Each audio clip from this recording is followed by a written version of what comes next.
One of the things that my mother used to say to me growing up all the time was, think it, don't say it.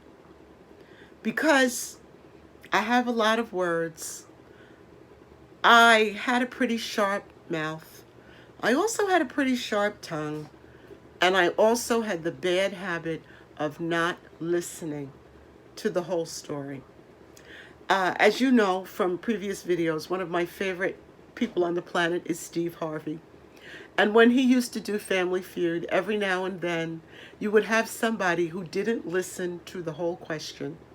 And they would go and smack the buzzer, and they'd give an answer, and then the answer that they gave had nothing to do really with the question, because they had anticipated what was going to be said. As a leader, that is a huge no. There's no other way to say it. It's a fault. It is something that will cause tremendous amount of stress for the people on your team, and perhaps distress even for some of them.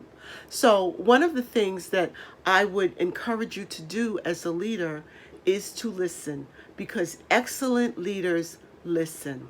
I heard somebody say earlier today that we have 2 ears, 2 eyes, 2 nostrils in our nose, but only 1 mouth. Okay? And those things are all senses. We can sense things through our eyes. We hear things through our ears. We smell things through our nose. However, our mouth projects what we're thinking, what we've heard, what we think we've heard. And so as a leader, we need to really listen before we comment. We need to sometimes listen, not even in the situation, but listen to what's going on around the situation, so that we can get a full understanding of the context of a situation before we comment on it. I would encourage you as a leader to listen. Sometimes when I'm in the middle of dealing with a situation, I literally mentally am saying to myself, Denise, shut up. And I need to hear the person out totally, because most of us don't listen to understand. We listen so that we can answer the person back. But may I submit to you, because I have found it true in my own life, when I listen to understand, what I was going to respond, what I was going to answer back, changes drastically.